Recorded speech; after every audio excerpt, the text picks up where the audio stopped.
Good evening, beautiful souls, and welcome to tonight's reading of The Last Dream of Old Oak by Hans Christian Andersen. So when you're ready, finding yourself in a comfortable position, taking any last minute movements that you might need, stretching out your arms and your legs, snuggling down under the duvet,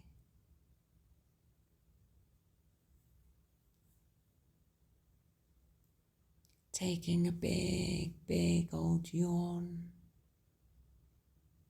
stretching out your jaw, releasing the tension of the day.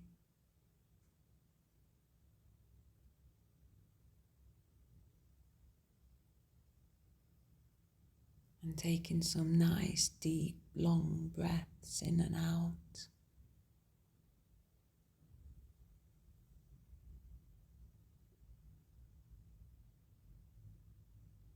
Feeling your muscles relax. And arriving here in this moment. Knowing that there's nowhere else that you need to be now. And there's nothing else that you need to do. It's time for you to relax. Allowing your muscles to grow heavy as you sink down into the mattress.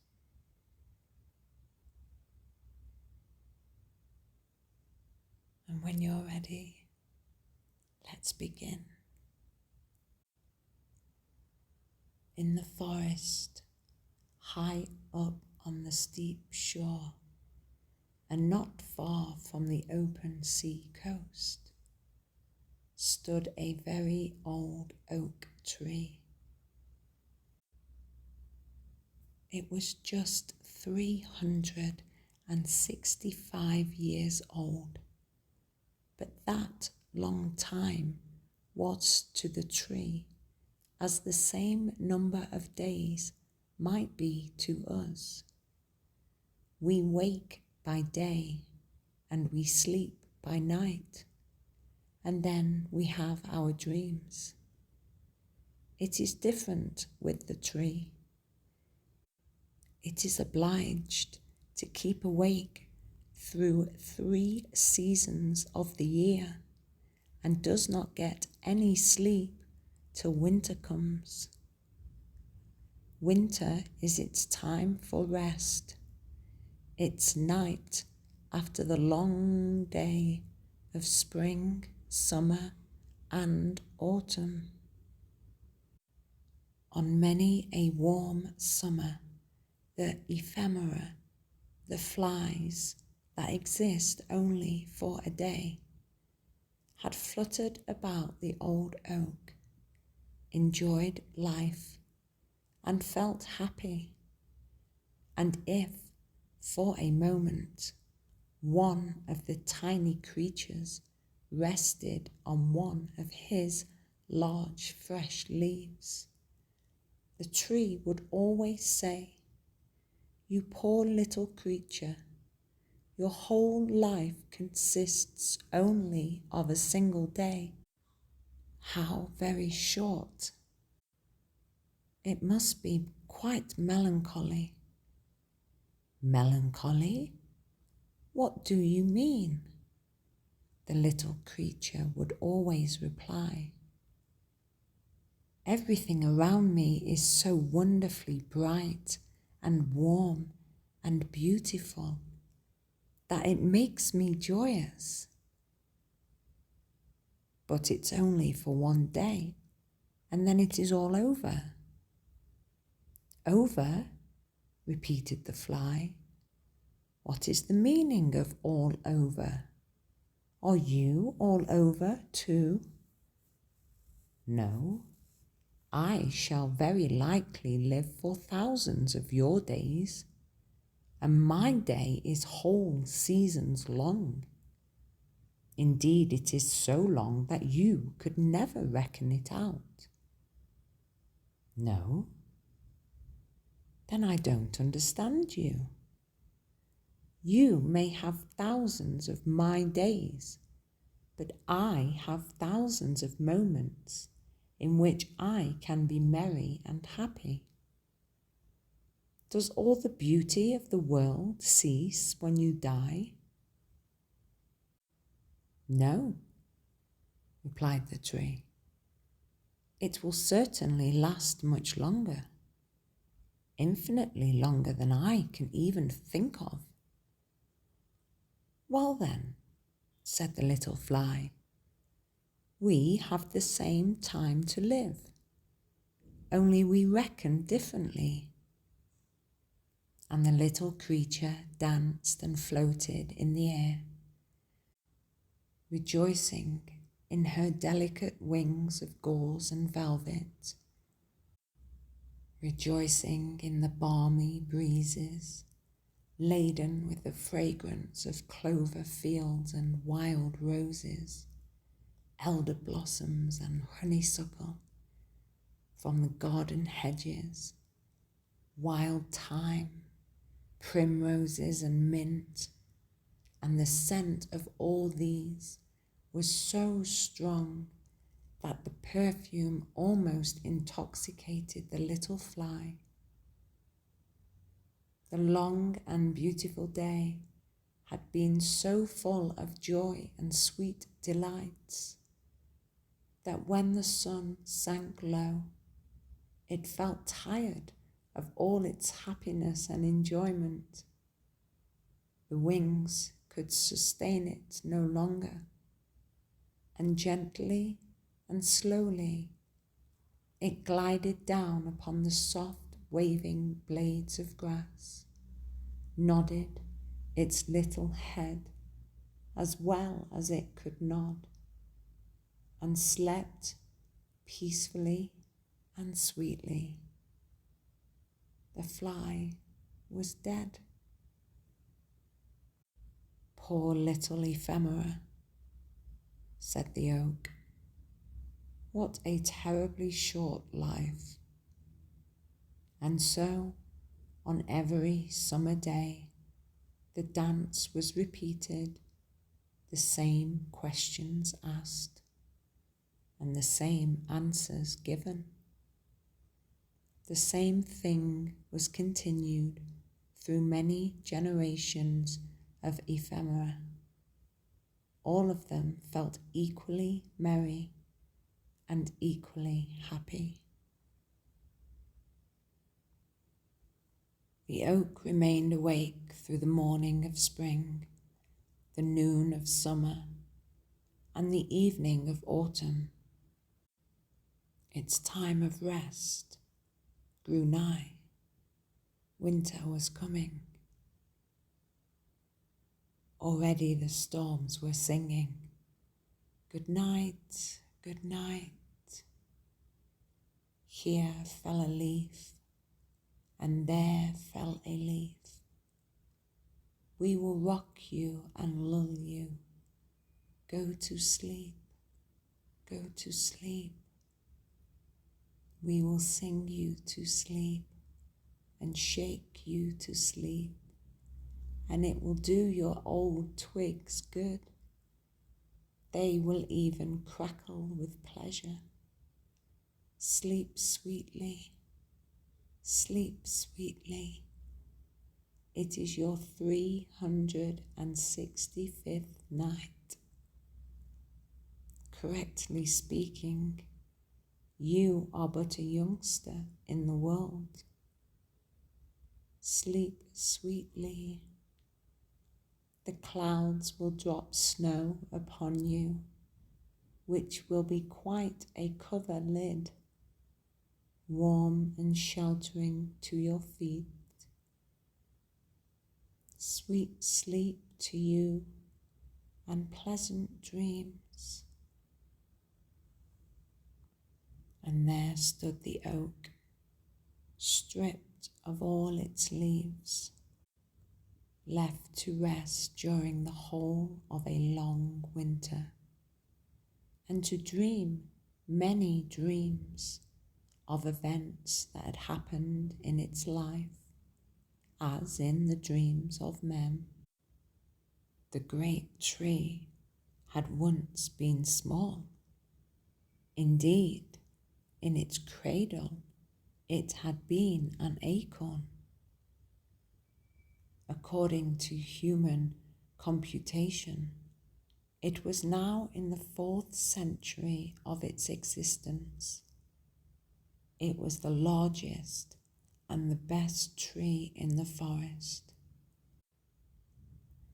Its summit towered above all the other trees and could be seen far out at sea, so that it served as a landmark to the sailors.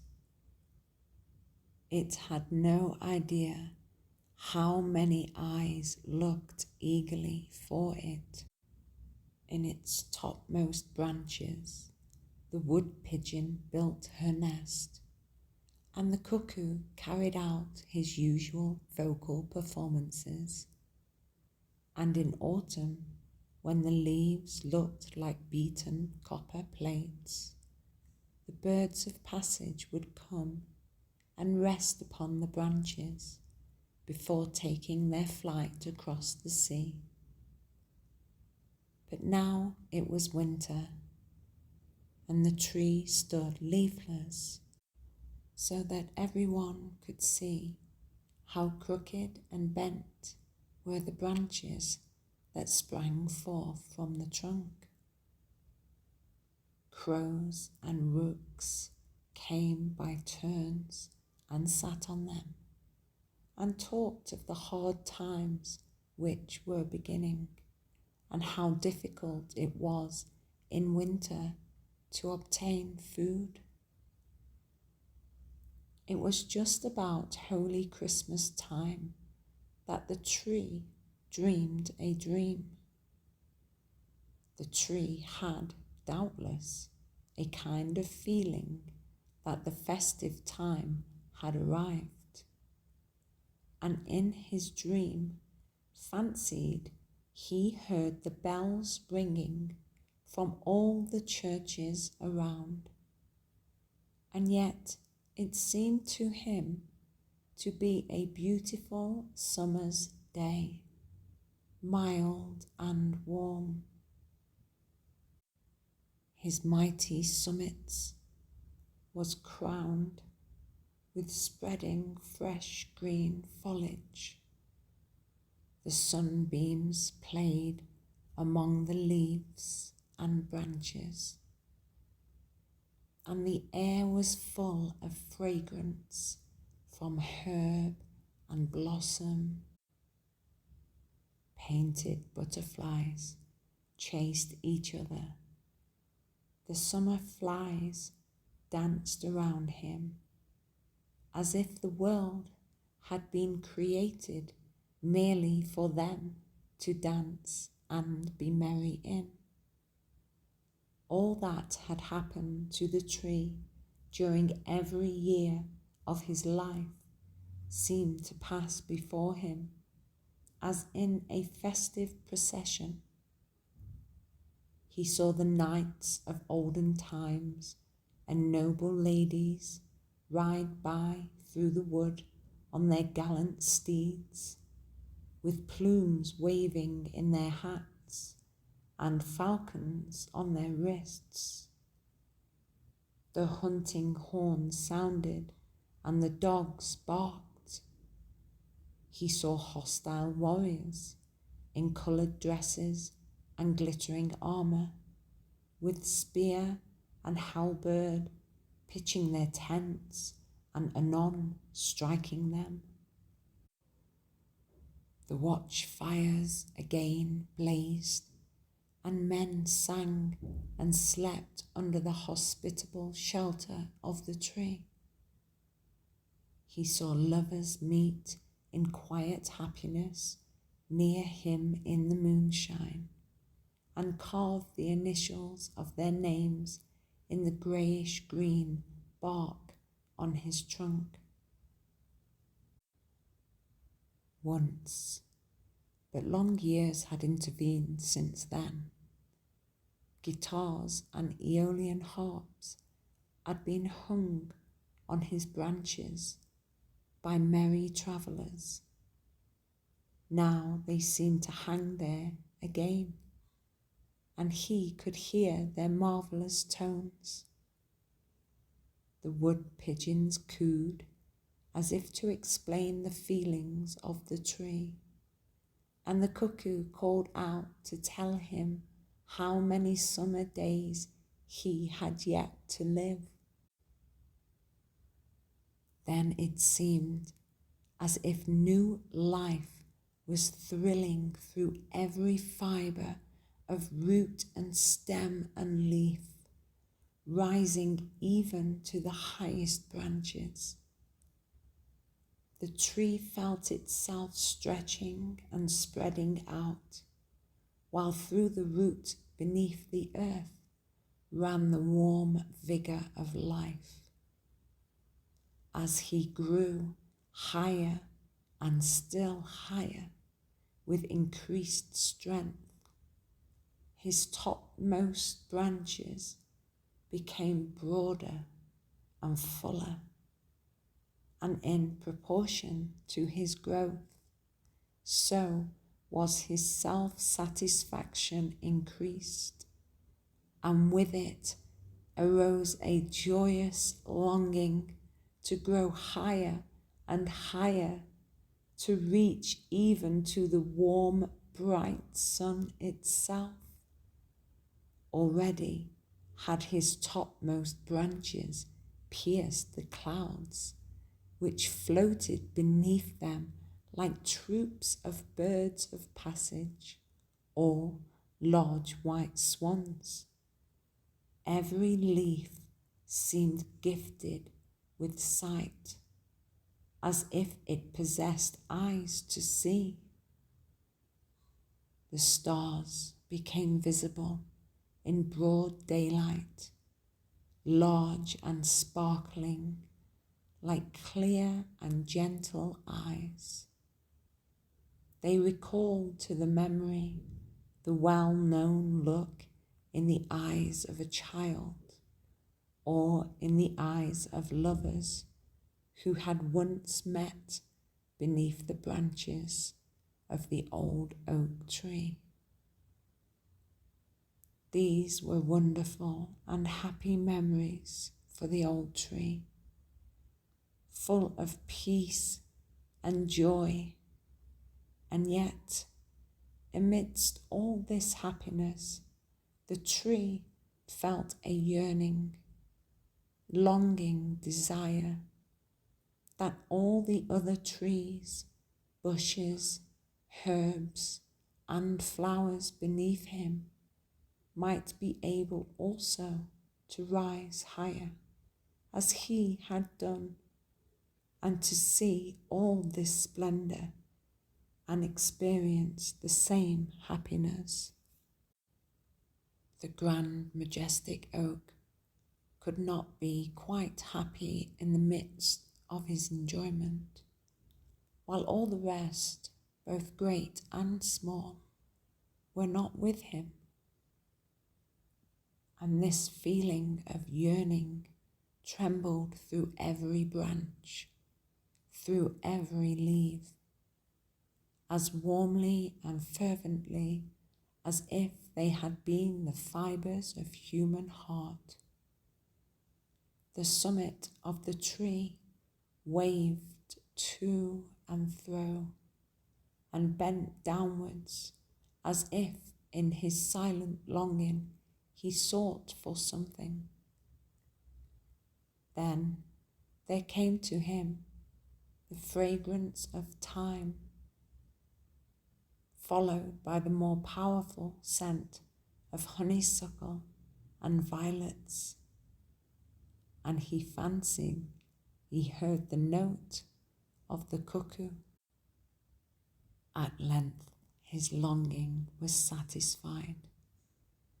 Up through the clouds came the green summits of the forest trees, and beneath him The oak saw them rising and growing higher and higher. Bush and herb shot upward, and some even tore themselves up by the roots to rise more quickly. The birch tree was the quickest of all. Like a lightning flash, the slender stem shot upwards in a zigzag line, the branches spreading around it like green gauze and banners. Every native of the wood, even to the brown and feathery rushes, grew with the rest, while the birds ascended with the melody of song. On a blade of grass that fluttered in the air like a long green ribbon sat a grasshopper, cleaning his wings with his legs.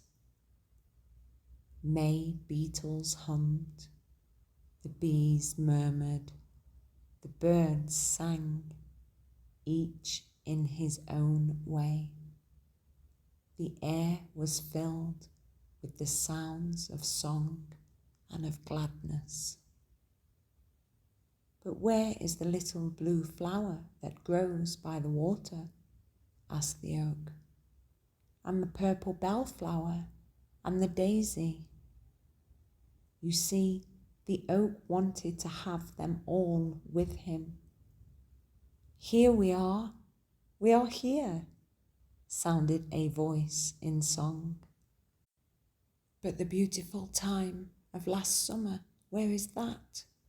And the lilies of the valley, which last year covered the earth with their bloom, and the wild apple tree with its lovely blossoms, and all the glory of the wood, which has flourished year after year.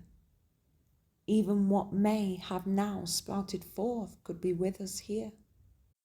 We are here, sounded voices higher in the air, as if they had flown there beforehand. Why, this is beautiful, too beautiful to be believed, said the oak in a joyful tone. I have them all here, both great and small. Not one has been forgotten. Can such happiness be imagined? It seemed almost impossible. In heaven with the eternal God, it can be imagined, and it is possible, sounded the reply through the air.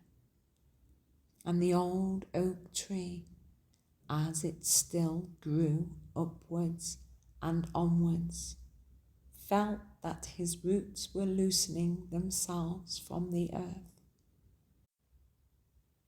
I can fly up to the very highest point in light and glory, and all I love are with me, both small and great.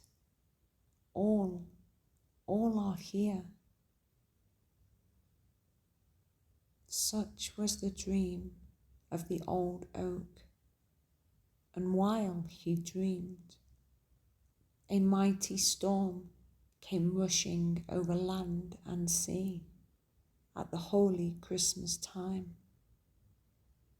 The sea rolled in great billows towards the shore. There was a cracking and a crushing heard in the tree. The root was torn from the ground just at the moment when, in his dream, he fancied it was being loosened from the earth. He fell. His 365 years were passed as the single day of the ephemera. On the morning of Christmas Day, when the sun rose, the storm had ceased. From all the churches sounded the festive bells, and from every hearth, even of the smallest hut, rose the smoke into the blue sky, like the smoke from the festive thank offerings on the Druids' altars. The sea gradually became calm, and on board a great ship that had withstood the tempest during the night, all the flags were displayed as a token of joy and festivity. The tree is down, the old oak, our landmark on the coast, exclaimed the soldiers. It must have fallen in the storm of last night. Who can replace it? Alas, no one. This was a funeral oration over the old tree, short but well meant. There it lay, stretched on the snow-covered shore, and over it sounded the notes of a song from the ship, a song of Christmas joy and of the redemption of the soul of man and of eternal life through Christ's atoning blood. Sing aloud on the happy morn, all is fulfilled, for Christ is born. With songs of joy let us loudly sing, hallelujahs to Christ our King. Thus sounded the old Christmas carol, and every one on board the ship felt his thoughts elevated through the song and the prayer, even as the old tree had felt lifted up in its last beautiful dream on that Christmas morning.